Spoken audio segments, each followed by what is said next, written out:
Hello and welcome to another Eurogamer Newscast, and this week we're talking about NFTs, a topic which has come up repeatedly over the last few months, but which today has been the case for two very specific companies doing very different things. Joining me to talk about all of that, it's a very warm newscast welcome to Liv, who joins us this summer as our work experience reporter, and joining the newscast team today. And our regular faces, Eurogamer News reporters, Ed Nightingale. Hello. And Victoria Kennedy. Hello. And yeah, NFTs. Well, they've been a topic that's been big thumbs down. Livy was saying I was about to say something else that wasn't family friendly, so... You, just before we came on air, Liv, you were talking about Captain Sterling's definition of NFTs, which is my personal favourite, which is nasty fucking things. I was going to say no fucking thanks, but now we've dropped the F-bomb, I can say it. Gonna have to put a little explicit tag on this episode, I think.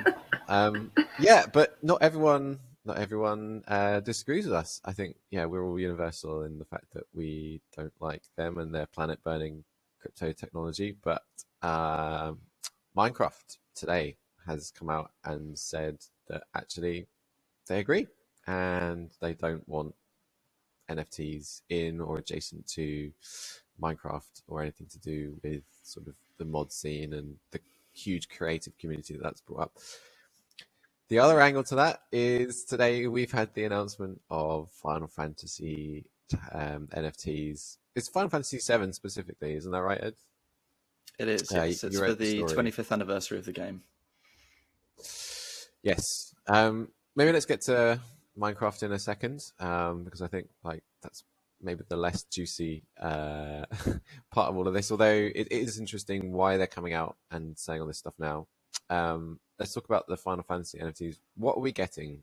And if I'm a NFT fan, if I follow Elon Musk on Twitter, what am I looking forward to with these cloud NFTs? I mean, well, the response really is nothing. But the official line is you buy essentially they are releasing a physical store of anniversary products, which are physical cards and a physical action figurine. And alongside that gives you access to buy digital versions of those products, which are NFTs, whatever the hell they are. So I think it's literally just a picture of the figurine you've already bought, if you really want to do that, and it will appear on the blockchain. So, Square Enix have been threatening since the start of the year to get into NFTs. The president has been, in his New Year address was talking about it. He did at least say that it's too early yet for Final Fantasy and Dragon Quest blockchain games, but he seems very interested, probably for the investors, to get into this area. So they've partnered with a company or an ecosystem called Engine, spelt ENJIN, and yeah, there's this product that's already up for pre-order on the Square Enix store. It is a figurine of Cloud Strife, who is the lead from Final Fantasy VII, and it costs $159.99.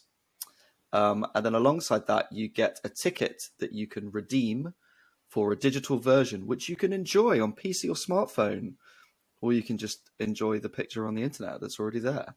There's also a very lengthy... Like a JPEG, or is it like a 3D model that you can spin around and play with? I am not sure. I'm not sure. It's just a digital version, whatever that might mean. There is quite a lengthy caution before purchasing section where they go through a lot of sort of warnings and restrictions about when you can redeem this code. There's quite a strict timeline, and if you're outside of that, you miss your opportunity. There's also a very explicit warning that says in case the engine services become unavailable in the future, you may lose access to the NFT digital certificate of authenticity and digital version of the figure. So should engine and NFTs collapse, you basically lose what you have bought.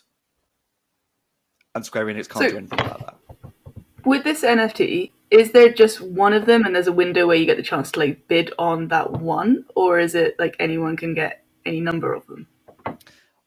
I think there might be a limited number of them, but it's not just one, I think. That's kind of So you the wouldn't whole- have a unique, it's not even if you hugely did. clear. That's kind of the whole NFT model, isn't it? Like digital scarcity, even though it's a load of Pixels. apes wearing slightly different hats. I'm God, what disappointed. if it's just like a bored ape with like spiky hair? Well, Well- I'm disappointed that it's not like Yeah, exactly. God. Cloud with different hats. You know, one of them's wearing one of them's got a cigar and he's wearing different Cigar. Yeah. types of shades. Yeah, I mean, I like do- that. Go on. Oh, I was going to say, I like that you've added in the picture and you've said in your article where you've written about the NFTs, or you could just look at it below. This is it. I mean, that's all Right anyone click does. and is save just- if you so wish. Exactly. It's just- Right click it, off you go. I mean, I find the whole thing ironic that it is Final Fantasy VII, which is a game with very ecological themes about a mega corporation that is sucking energy from the planet and destroying it. And here we have, NFTs being sold. This company have literally said that it's a destination for eco-conscious blockchain users. It provides environmentally friendly solutions for building decentralized gaming products, and that it is committed to carbon neutral NFTs by 2030. So they might not be now, but they might be in a few years' time. I think that means just they the are whole now, thing though. is completely ironic. yeah, and But by its very nature, it's not ecologically good. yeah, and by That it disgusts is. me. I very much hope that NFTs are just like, isn't that silly thing that people were talking about in 2022 before they really realised that the world was burning? Even though we've just had the hottest day ever recorded here in the UK, let's just mine some more Bitcoin and use it to buy NFTs. Yeah, it's At the it very was least, interesting to just- see the timing last night. Obviously, go on. No, just at the very least, as they said, it's not actual blockchain games at this point. It is just an extra. So is this something just to keep investors happy, but it's not going to impact the games themselves, which I'm not happy with, but like at least is one very minor positive to it, that it is a very small thing that is sort of on the side somewhere for people that might want that. It's not infiltrating the games. And hopefully if there's a backlash to this or it flops, they might be like, okay, that was an experiment. It didn't work. Let's back off now. So let's hope that Yeah, might be the case. I hope it crashes and burns. But here's the thing, this is what I was just going to say. It feels like the timing of this comes a long time after other companies did their own experiments. And I just don't understand why Square Enix hasn't looked at, Ubisoft, huge amount of negative feedback to its push for NFTs last year for Tom Clancy. So Quartz thing. Yeah, Quartz was the name of its blockchain NFT storefront system. And they've gone very quiet on it now. No one said anything for some time on that, and there were a few others. I believe Konami did some stuff, and that sort of dried up. And it feels like the momentum behind NFTs is rapidly diminishing, and cryptocurrencies are failing.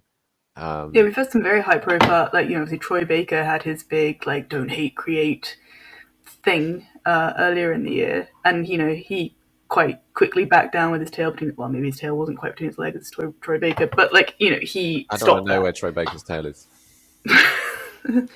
But there have been some very high profile people of saying yay and then being like, oh nay. So Yeah, it feels like it's pretty clear which way the wind is blowing. It's a very warm wind, heated up by global warming, and everyone thinks it stinks. But Square Enix clearly thought now was a good time to do this, and the feedback has been, I would say, pretty negative. Pretty negative everywhere I've seen.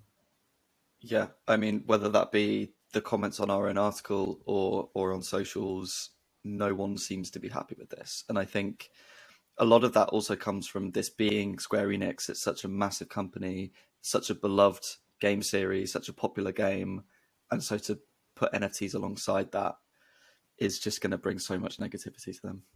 At least they'll give them something else to say hasn't performed well for them. Was below expectations. Sting. It was below expectations, yes. Yeah, accidental timing, I think, but Minecraft's NFT statement last night, or rather Mojang, Minecraft developers' statement last night, is a huge contrast. And it's interesting, I think, reading what they said, it's been prompted by the fact that people are already, because Minecraft is just this massive creation tool, kind of trying to push what they can get away with and align NFTs with bits of Minecraft, or give away skins that they've created as NFTs. And it feels like Minecraft statement was a bit overdue, but they've drawn a line in the sand, and it's a very clear no. And I like the reasons that they've said it. They say that NFTs just in general create models of scarcity and exclusion that conflict with our guidelines and the spirit of Minecraft. They also make the point that all of these systems, as you were saying, Ed, can fail, and people are then just left with nothing. And they say that that was all the speculative pricing and investment, which essentially is gambling. It takes the focus away from playing games and encourages profiteering. So they're pretty clear in what they're saying, Mojang. They do not want this in their game. They are aware that some people are sort of trying to do this. And, to be fair, the Minecraft sort of marketplace is a bit of a mess. There's a lot of stuff in there, and with the Java edition of the game especially, and modding so huge there, people can sort of do what they want with it. So yeah, it's nice that they're saying this. I would also say that there are definitely some Minecraft editions made by the community out there already that probably aren't the best examples of exclusion, when they're like charging access to servers and all of this is aimed at kids. But the line in the sand is NFTs, and I'm very glad to see that Mojang has drawn it. They don't reference climate at all, which I thought was interesting, and that whole side of things. And I wondered if that might draw in a sort of strand of the discussion that they just don't want to get bogged down in, because there are people that will come out and say, oh, our service is actually carbon neutral already, and it's better to just say NFTs are not great for the reasons above. And the statement is very community focused rather than corporation focused. Yeah, I would love to see more companies come out and do similar. I think that's I know you've said. After you, Ed. I think that's the thing with Minecraft, is that there is such a big community aspect to it. And a lot of that community is young people and children who play this game. A lot of mods and things have been used for educational purposes. So I think there's probably a sense of not wanting children to be or to be exposed to NFTs and blockchain stuff, and wanting to protect that community vibe. Mm-hmm. Yeah, for sure. It's a good point, and it's nice that they're seemingly very much aware of that. And the response to this, by contrast, that I've seen has been extremely positive. And we've seen a lot of companies just sitting on their hands. A lot of companies don't seemingly want to completely shut down the idea that they're ever going to do NFTs, just in case this technology evolves further and there is some very practical use of it that doesn't burn down the planet or that isn't profiteering. But to me, it just seems like you're just leaving the door open a crack because you think that there's some potential way to make money from this down the line, and you don't want to completely upset your investors who have heard these buzzwords and are then asking you in your shareholder meetings, oh, what's this NFT thing? Are you going to make some money from that? And they're like, well, not at the moment, but we're listening. Yeah. I'm just trying to think of any others that we're sort of expecting to see pop up in the future, but it seems like Square Enix is sort of out on its own right now in terms of what the sort of the proposition that it's put together for this. I'm trying to think of any nightmare scenarios from other companies. Nintendo have been very quiet on it. Microsoft and Sony very quiet on it. Who was it that claimed that we just didn't get it? Was that Ubisoft? Yes. Yeah, that was Ubisoft. Yeah. Yeah. I mean, that was from some people at Ubisoft who were specifically employed to push NFTs, so they would say that. So if that's your job, yeah. Yeah. I think, as you Yeah. say, though, a lot of companies are sort of just leaving that door slightly ajar, just in case it were to kick off. They can jump on it, but it does feel like in general there was lots of chatter and it's immediately gone quiet because of the negative reaction. So I think it will be interesting to see how this Square Enix one goes down, and I think it will be interesting to see what other companies react to that now, if they see, okay, that bombed, absolutely not, or if they start jumping on it as well. Well, this is why I'm surprised that Square Enix are doing it now, because I think, just read the room and see how other launches have gone down. Although saying that, Konami did make some money. I think it was in the six figures with it. So, how much is this going to affect your brand loyalty overall? I mean, you can make the argument that some people on the internet will get upset, and hardcore gamers will get upset, but Final Fantasy as a brand will probably survive this. I was going to say, do you think they've chosen Final Fantasy on purpose? That's what they're going to sort of test the water with, because they know they have such a huge fan base that it's more likely to kind of strike a chord with someone. Yeah. I mean, maybe it makes sense to go with your biggest brand, I suppose, because that's where you'll probably get the most money. But then it's also the biggest risk, because it has such a big fan base that they might all suddenly reject it, which is quite possibly what will happen. So, do you want to test the waters with a smaller brand that Square Enix has? But if they're going to do anything, it makes sense to have it as Final Fantasy. They're currently celebrating the 25th anniversary of their most popular game. It kind of, I guess from a business point of view of investors, makes sense to do an NFT thing of that, if you're going to do it at all. I do enjoy your air quotes. To be Liv, clear. are you a Final Fantasy fan? Do you play Final Fantasy games? I am vaguely a Final Fantasy fan. I've played 10, I've played 13, I've played a bit of Crisis Core. So, Are you an odd selection. Did you play 10 too with the banging opening track? No, I did not, because I never managed to finish 10. The world of real emotion is surrounding me. It was great. That was great. Thank you. That. Yuna, move over. It's my time. Do you have your eyes on 16, Liv? Are you interested in anything coming up? Not particularly. I didn't really jump into the hype around 15, and I've been looking at the news and seeing the news around 16, and I guess I'm interested in it just to see what they decide to do next, take the series forwards. But I'm not really jumping for joy at the thought of, yes, I'm going to go and get it on release and play it. Just me then. 16's the one which is more medieval, isn't it? Yeah.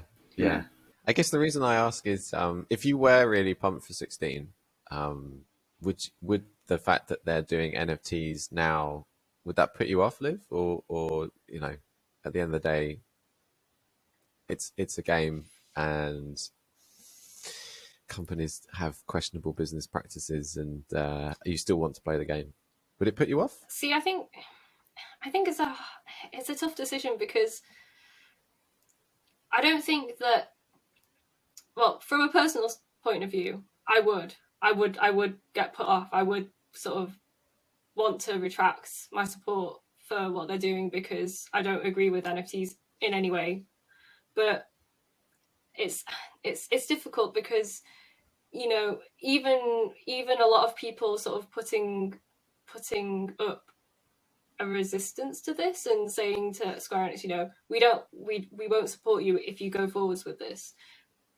Is it really going to change a lot of their strategy? Probably not. Like, you know, we've already said, like, they must have seen lots of the other companies going for NFTs and it's completely gone badly for them, but they've still decided to go forwards with this. And from my point of view, they don't really care. Like, maybe they'll see a lot of the backlash and notice it and say, yeah, you know, people haven't liked it, but there's still probably going to be a select number of people who buy into it and actually, you know, do get these NFTs. And for them, that profit is probably worth it, you know? See, it's a tricky one. I can't imagine. So if I think of a franchise that I love, if they went to NFTs, I'd still love the franchise because I love the stories and the games, but I wouldn't love the company. It's a really tricky one. Like, if there was something I was hugely passionate about, like if it was, I don't know, like a Tomb Raider or a Monkey Island, exactly, I would be so disappointed, but also, like, I still love that game series. So it's a really tricky one with, like, where your sort of morals and passions would fall, I suppose. I think there are enough fans of Final Fantasy and there's so much hype around it that there's no way that this will impact sales at all. There might be a small number of people who say, well, I'm not going to buy it, but there are so many people that love the series that they will continue to buy the games. If there was a game that had blockchain technology in it, then I think that would be different. But I don't think they would do that for like Final Fantasy 17. It might be, oh, here's a little mobile game that we're, not to diminish mobile gaming, but here's a mobile game or something that we can, you know, test some NFTs in. It's not going to be in the next big blockbuster. So I don't think it will really impact sales of the game. I think this is kind of a bit of a test the water thing for them. Yeah, it's never going to be a situation where, you know, to log into Final Fantasy 16, you need an NFT, you know, like code. I was going to say sell your soul, but you said it nicer than I did.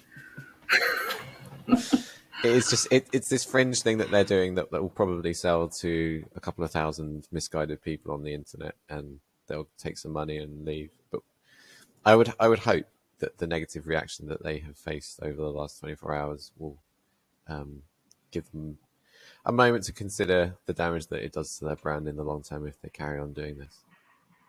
Anyway, let's talk about something more positive, because for once there have actually been some good new games out this week, and it's been a little while. We've been waiting for some of these for some time.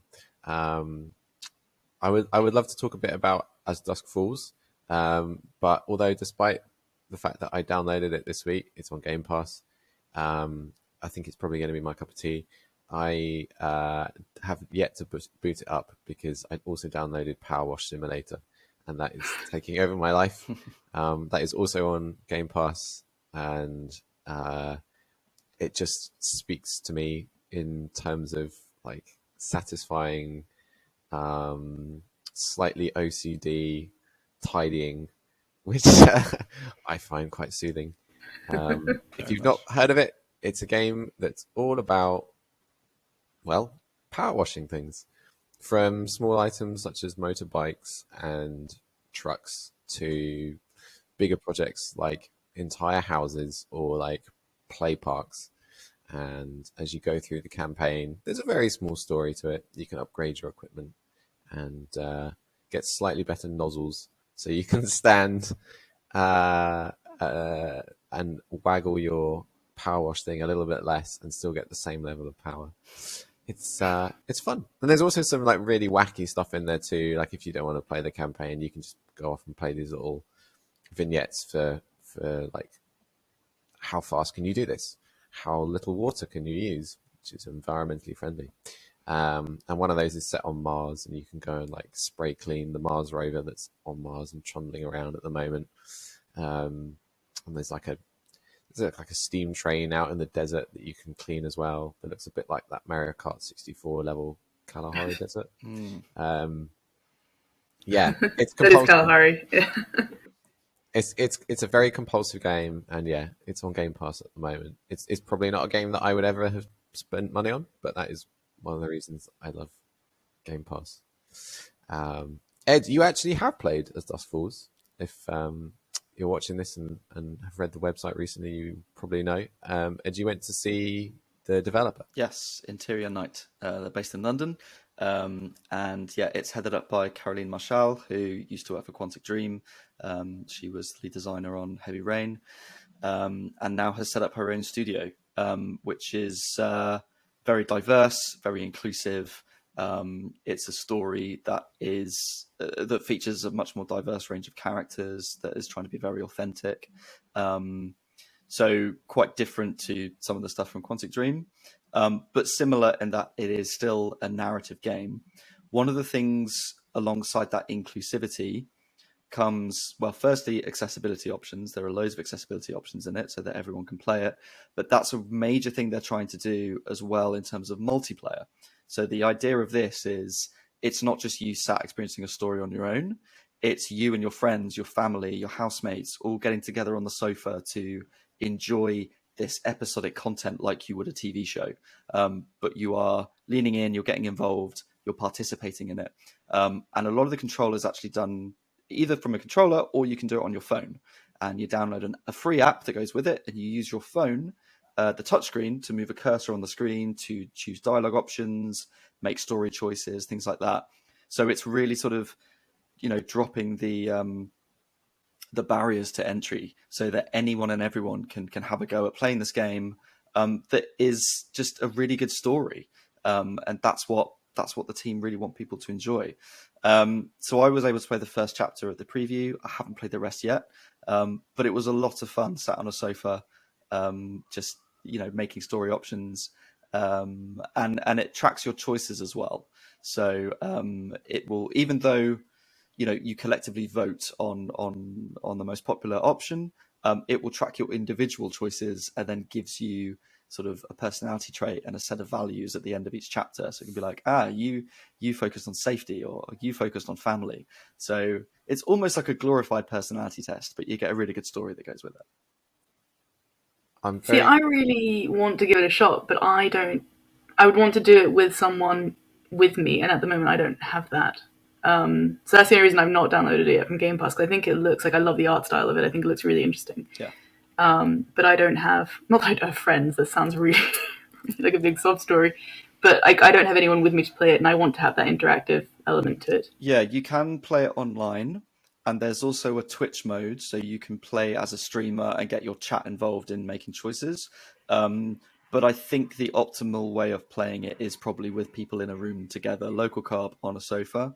I will say as well that I don't think it would necessarily work very well as a two-player game, because it's taking sort of the highest voted options, and that's what takes you through the story. But if you're on two-player, if you choose different options, you're always going to be in deadlock. So I don't think that's necessarily going to work the best. So I would say sort of 3 people onwards would be good. It's up to 8 players you can play with. I'm curious to know, Ed, what was your personality trait that they gave you at the end of your session? Oh, that's a good question.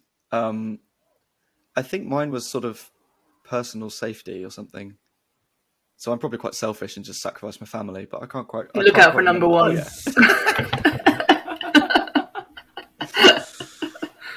Nice. Yeah, I look forward to playing it for sure. The other game that's been absolutely blowing up this week all over the internet is Stray, and Liv is wearing some themed headphones to celebrate. No, just for the occasion. Liv, have you played Stray? I can't remember if you have or not. No, I haven't. I really want to. I just haven't got around to actually bothering to get the game yet. I probably will do. I've been playing too much Ace Attorney. So. Oh, wow. Well, no objections here. Is that the most recent one that came out? No, I've been playing the original trilogy, but like the remasters that came out. On Switch? On Switch. So I basically already know the story and like what happens, but I got to kind of pretend I'm Columbo. Pretend I'm Columbo, I'm piecing it all together. Which is why we all play these games. Exactly. I love those. I had a really good time with them, and I mean that was back on, was it the Game Boy Advance or whatever when they first came out? I love how extra it's like objection. Victoria, you dipped into Stray last night, is that right? Yes, I was playing Stray last night, and it is as adorable as everyone has been saying it. I won't give any sort of story element or spoilers away, but I will say that it's really cleverly done with the way the game guides you, considering for you are a cat, and how it looks and how it sounds is really well done. Like I love what they did with the music and how like it's quite like is it Foley? Is that what we call it? Foley centric. So it's very atmospheric. Like there's the rain dripping and everything that you can hear really well. But then you get to certain points and like you'll just start hearing different music suddenly that's obviously like setting up for something, and it's so well integrated into the gameplay. It's really lovely, and it's really cleverly done. And I don't know if this is a coincidence, and again I will try not to give any story spoilers away. But the way, how video games generally guide us without us really knowing we're being guided, like there'll be like a ledge or a pipe that's a certain color that you're meant to climb or something. So the way that Stray does it is through light from what I've played so far. I don't know if it changes up later on. But there's one area that I thought was really cleverly done. And again, this might just be a coincidence in how I played it, but there was no lighting, like there was no neon signs or anything like we've seen in the pictures. You were in a gloomy area, but the way they directed you was just by like light reflecting off an aerosol can. So they still managed to keep that same gameplay element, but in sort of including it in the environment that was organic. So I just think it's been really well constructed. And it was also, I'm a dog person, as you guys all know, because you've seen my dog. My dog pops up in Newscast quite often. And I'm not that I have anything against cats, but I'm not a cat person, but I actually love being in that cat mode and like being able to explore it as a cat, which is not something I ever thought I would say. So it's really good. And considering again, like the characters that you do meet, I won't give anything too away, but they're not typically characters that I would have any, not empathy with, that's maybe the wrong word, but like it's not a character I would normally relate to, but you do get this humanity from them regardless. It's really lovely. And very importantly, Right, how smash did hit. the captain react? Oh yeah. He didn't. I was very disappointed. I was all prepped with my camera for some amazing captain energy, and he shuffled around on the floor, ate a shark toy, and went to sleep. So that was I'm not going to be going viral on Twitter for my reactions to Stray, or the captain's reactions to Stray. He let me down. Check out Eurogamer But I roundup liked it. of all of those. Which you wrote, Victoria, actually. Yeah. I did write, yes. Oh, I'm sad that we can't add the captain to that. I mean, you can add a picture of him snoozing at the top if you so wish. Your editor, up to you. All articles would be better with that, yeah. One thing I also liked, again, not a spoiler story-wise, but the way the DualSense, I played on my PlayStation 5, the way the DualSense reacted to things, like when as a cat you can scratch like furniture and things, it feels really nice. Maybe that sounds a bit weird. It reacts well with what you're doing on the screen. So yeah, it's an all-round very good experience from what I've played so far. Nice. Eurogamer's review is up now on the site if you want to check that out, but it's been an extremely successful release, like Annapurna's best launch on Steam by a very wide margin. And You said Annapurna wrong. It's Annapurna. oh. Well, on that note, I don't think we can top that. Thank you very much. Oh, Yes, I can top it. I got the Okay. trophy for meowing 100 times. I've heard there's a Thank little you. secret with Thank you very that, much. so I look forward to meowing. well, I definitely can't top that. That's the quote of the week. If you watched this far and you're still with us after that, congratulations, and have an achievement for yourself, and do join us again next week. Who knows what we'll be talking about then? Thank you again, Liv. Where can people find you on Twitter, Liv? Yes, I'm on Twitter. My handle is Just Cast Holy. It's been my Twitter handle ever since I joined, so catch me on there. Awesome. Ed, where can people see me clowning. Where can people find you, Ed? At Ed_Knights with an N. Victoria. I am Lil Chop Shop Gal. And I am at Tom Phillips EG. Thanks again, everyone. We'll see you next week. Bye. Bye. Bye.